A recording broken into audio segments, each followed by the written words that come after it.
আউযু বিল্লাহি মিনাশ শাইতানির রাজীম। বিসমিল্লাহির রহমানির রহিম।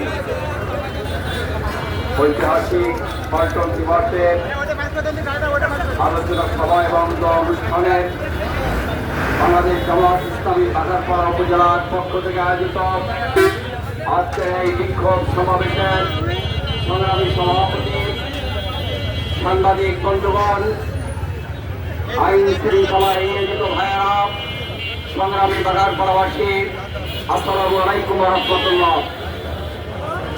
সংগ্রামী ভাইয়েরা, আপনারা অবগত আছেন 2006 সালের 28 অক্টোবর বাংলাদেশের ইতিহাসে একটি কালো দিন। আমরা জানি 2006 সালের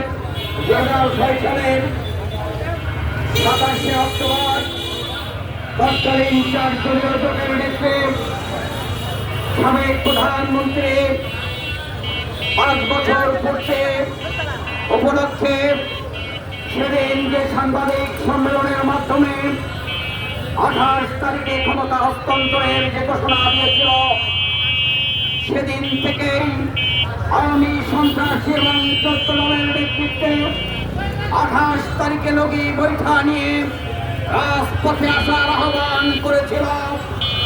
আপনারা জানেন, সেই ডায়েরি শেখ হাসিনার নির্দেশে বাংলাদেশে রাজপথে প্রকাশ্য দিবালোকে আপনারা লক্ষ্য করেছেন, মানুষকে পিটিয়ে পশুর মতো মানুষকে পিটিয়ে সেদিন হত্যা করার পরে লাশের উপরে যে নৃত্য করেছিল, পৃথিবীর ইতিহাসে এমন ঘৃণিত কোন রাজনৈতিক নেতা এমন কর্মকাণ্ডের কোন ইতিহাস নেই।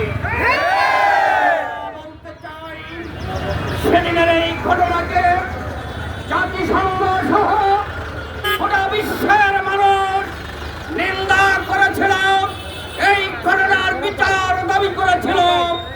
আমরা লক্ষ্য করেছি 2008 সালের 29 ডিসেম্বরে নির্বাচনের মাধ্যমে একটি পাতানো সরকার সেদিন রাষ্ট্র ক্ষমতা আসার করে আমাদের এই ভাইদের খুনিদের সেই মামলা প্রত্যাহার করেছিল। আমরা বলতে চাই, এই খুনিদের বিচারের সময় এসেছে।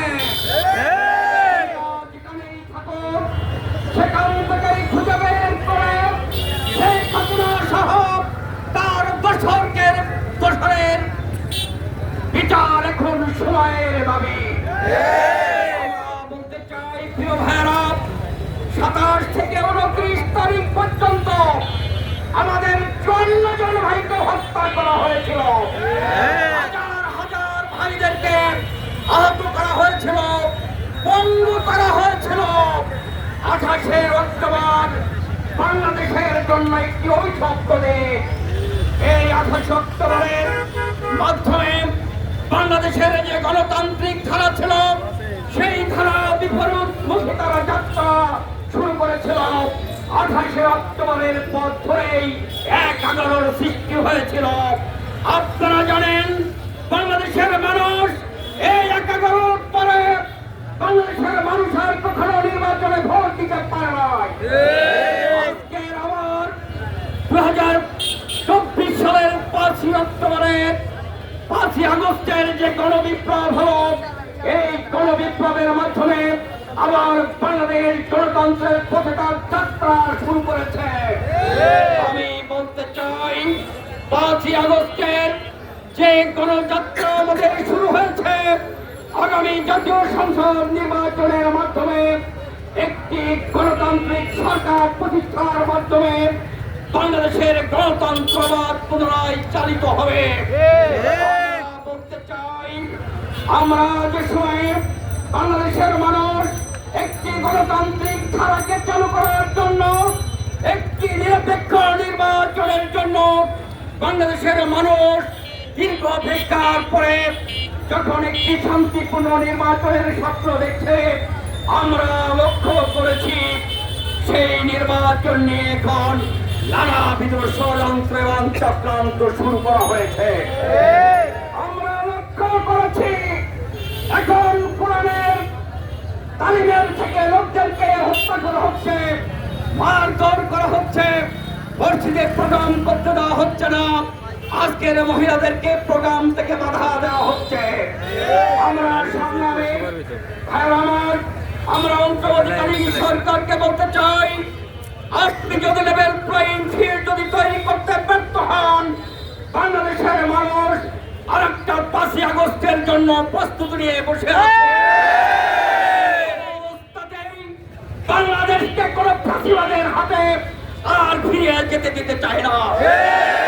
চাই বাংলাদেশের মানুষ যে রক্ত দিয়েছে, যে সংগ্রাম করেছে, এই সংগ্রাম এবং রক্তকে আমরা বৃথা যেতে দিতে পারি না। এজন্য বাংলাদেশ জামাত ইসলামের পক্ষ থেকে অন্তর্বর্তীকালীন সরকারের প্রতি আমাদের উদাত্ত আহ্বান, অনতি বিলম্বে সবার জন্য মাঠ প্রস্তুত করুন, যাতে সবাই সুন্দরভাবে নির্বাচনী কর্মকাণ্ড পরিচালনা করতে পারে। প্রত্যেকেই তার রাজনৈতিক কর্মসূচি চালক পালন করতে পারে। ওই বিগত স্বৈরাচারের মতো যদি কোন আচরণ আমরা লক্ষ্য করি, তাহলে আমরা ভিন্ন চিন্তা করব, আমাদেরকে সেই পথে ঠেলে দিবেন না। আমরা চাই বাংলাদেশ আমার দেশ, এদেশের মানুষের মুক্তির জন্য, কল্যাণের জন্য, শান্তির জন্য আমরা রাজনীতি করি। বাংলাদেশের মানুষের মুখাধিকার দেওয়ার জন্য আমাদের রাজনীতি। এই রাজনীতিকে যারা কেন্দ্র থেকে প্রবাহিত করার চেষ্টা করবেন, আমরা তাদের বিরুদ্ধে সোচ্চার হব ইনশাআল্লাহ।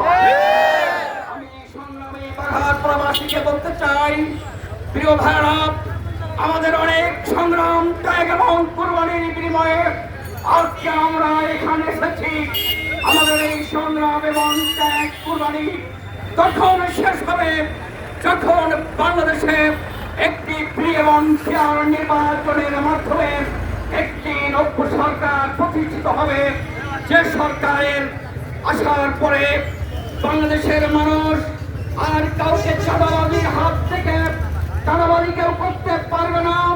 চাঁদাবাদীর হাত থেকে সরকার জাতিকে উদ্ধার করবে। আমরা আজকে লক্ষ্য করেছি ব্যবসায়ী ভাইয়েরা আমাদেরকে বলছেন যে ভাই দ্রুত নির্বাচন হওয়া দরকার। বাংলাদেশের মানুষ চাঁদাবাদীর দিকে দিকে ব্যবসায়ীরা আজকে তাদের ব্যবসাকে তারা গুটিয়ে নেওয়ার মতো অবস্থা সৃষ্টি হয়েছে। আমি সরকারকে বলতে চাই, অনতিবিলম্বে লেভেল প্লেইং ফিল্ড তৈরি করে সবার জন্য সমান সুযোগ তৈরি করে নির্বাচনের ডেট ঘোষণা করুন এবং একটি নির্বাচনের ব্যবস্থার মাধ্যমে একটি সরকার গঠনের জন্য আমি এই সরকারকে আমি আহ্বান জানিয়ে আগামী দিনের রাজপথে আপনাদের যে কোনো আন্দোলন এবং সংগ্রামে যখন আপনাদেরকে আহ্বান করা হবে, আমরা সেই সংগ্রাম এবং আন্দোলনে সবাই স্বতঃস্ফূর্ত ভূমিকা পালন করব। সবাইকে সেই আহ্বান জানিয়ে সবার সুস্বাস্থ্য কামনা করে আমার বক্তব্য শেষ করছে। আল্লাহ হাফেজ। বাংলাদেশ জিন্দাবাদ, বাংলাদেশ জামাত ইসলামী জিন্দাবাদ। সবাইকে ধন্যবাদ। আসসালামু আলাইকুম ওয়া রাহমাতুল্লাহ।